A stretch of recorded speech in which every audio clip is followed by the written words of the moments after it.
Are you sick of living in the shadow of someone else? Need some help learning to love yourself and tap into your unique strengths, or embrace your leadership potential so you can thrive in your life. This is Empower with Nancy. Let's start the show. Oh.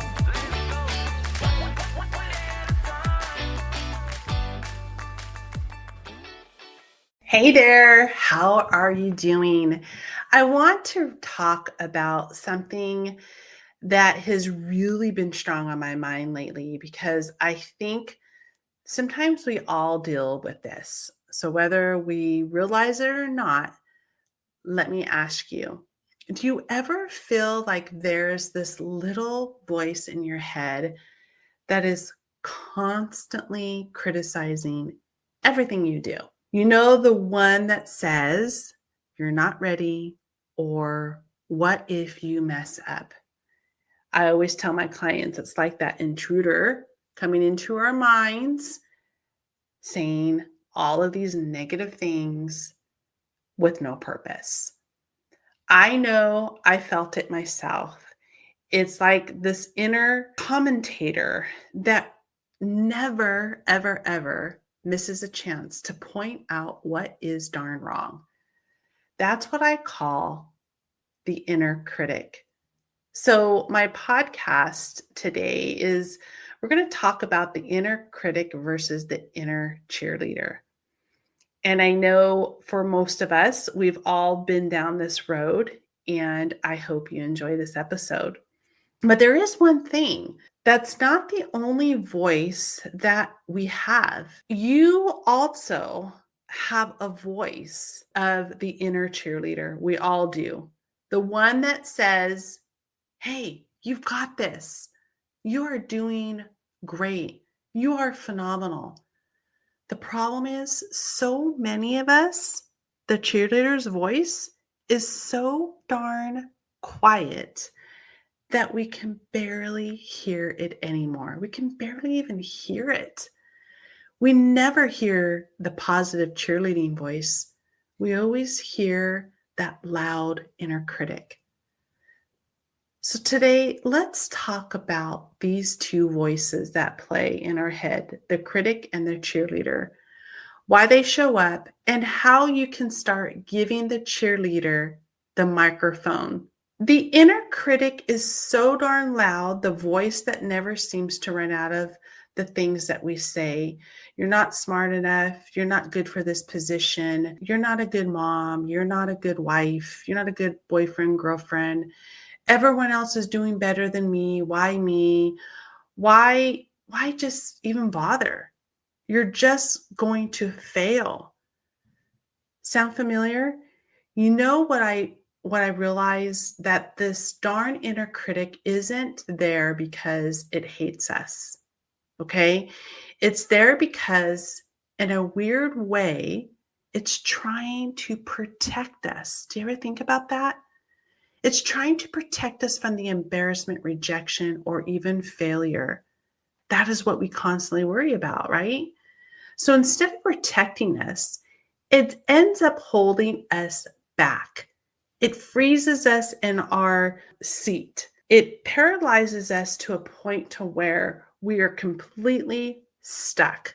Or maybe we feel like we're in quicksand, continuing to sink and sink and sink. And every time you feel like you're trying to get out, you can't.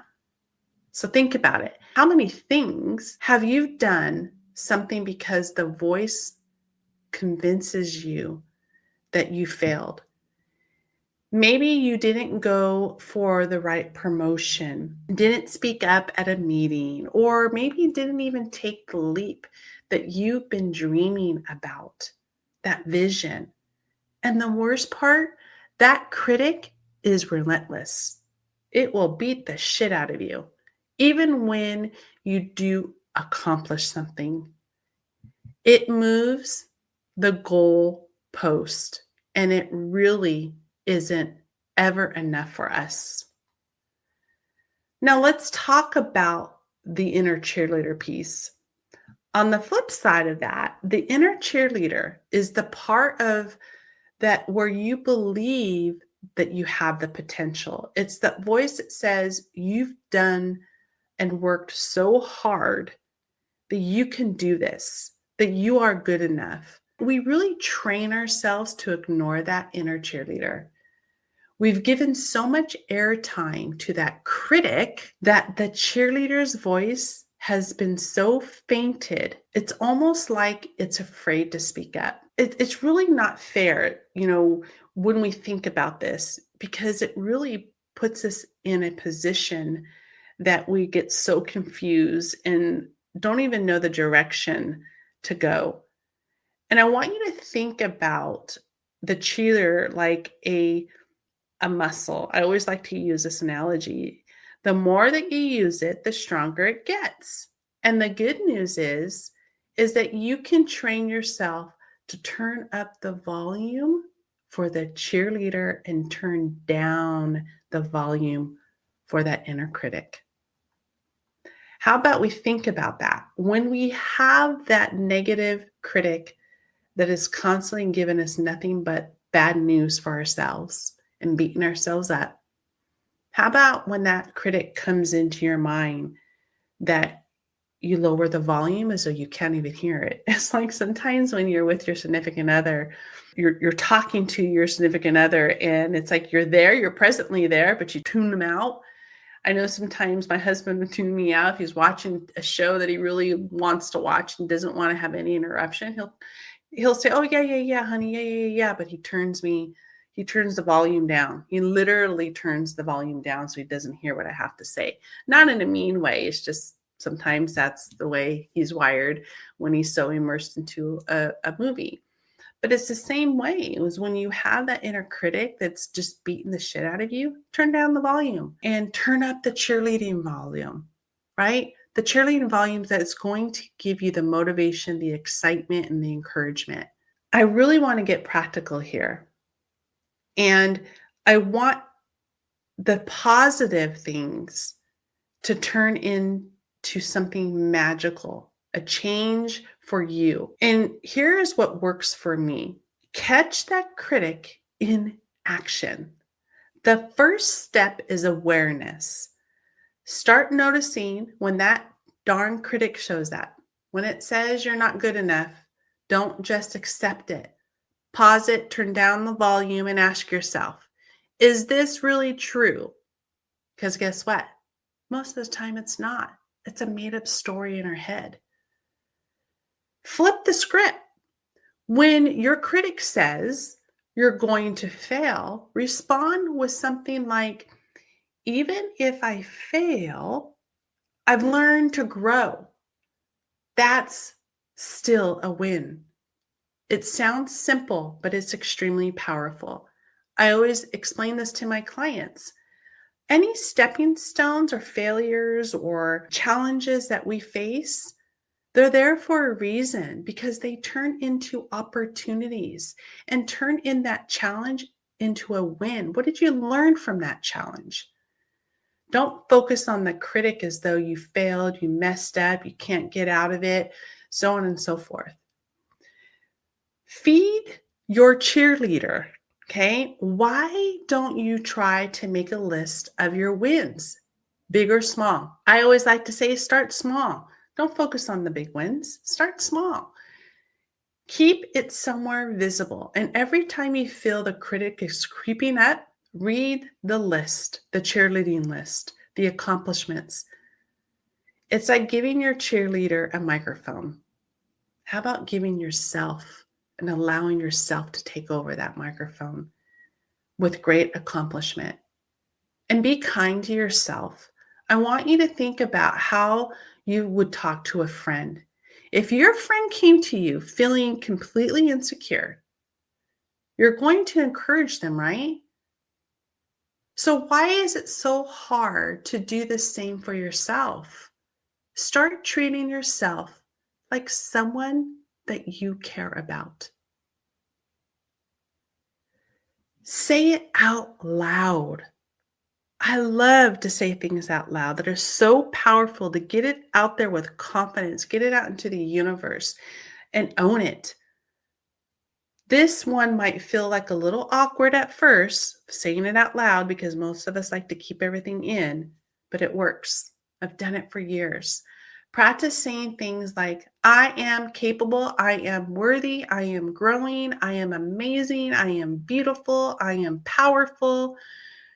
Say it in the mirror, write it down, whatever works for you. The more you say it, the more you'll start to believe it.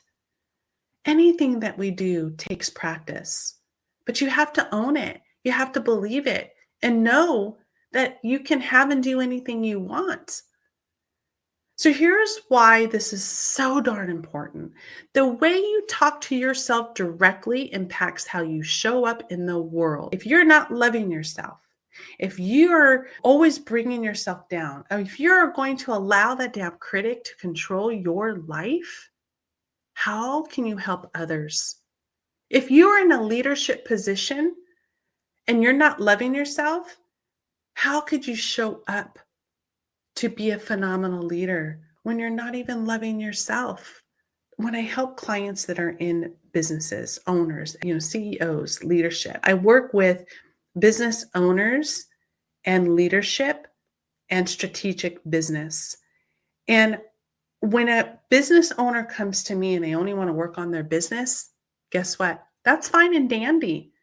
I will work very powerful with you within your business.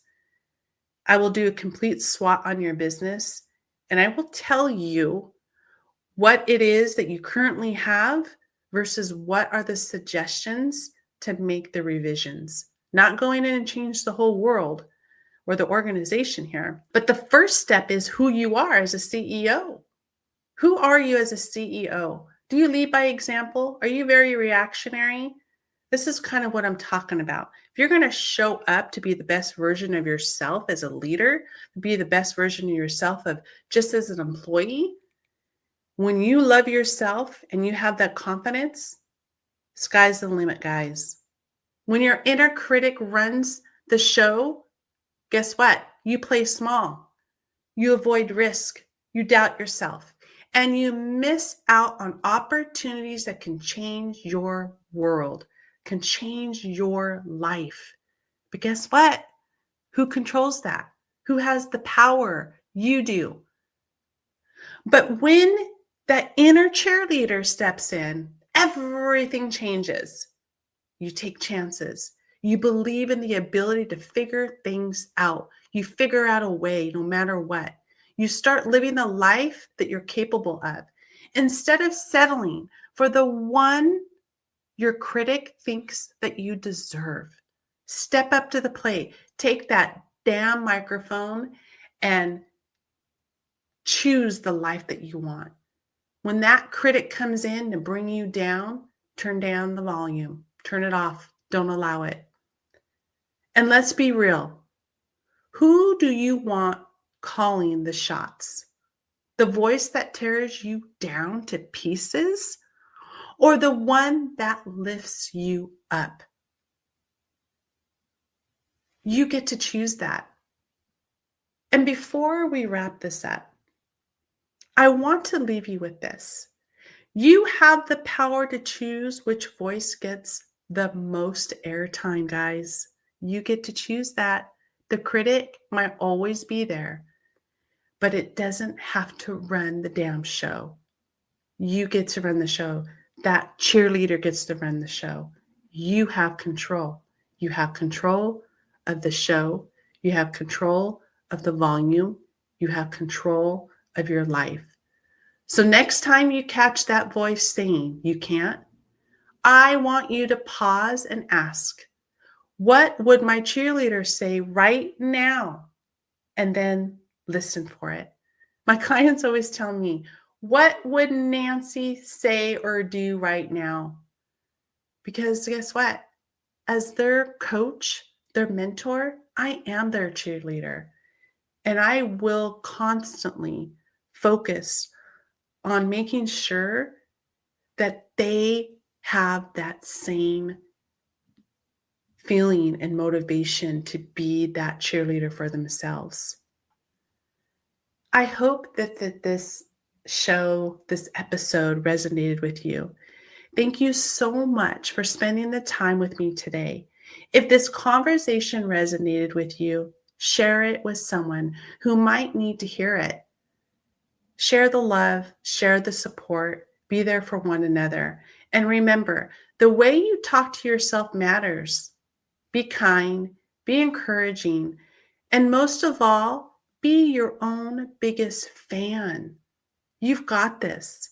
Until next time, take care and keep cheering yourself. And remember, you have control of the will. Thank you for listening to my podcast. If you enjoyed this episode, please subscribe, leave a rating and review, and share it with a friend. To connect with me and get all the behind the scenes content, you can follow me on Instagram at Empower with Nancy and visit my website, empowerwithnancy.com, to learn more about how coaching with me can significantly enhance your life and business. Thank you for listening and have a wonderful day. See you next time.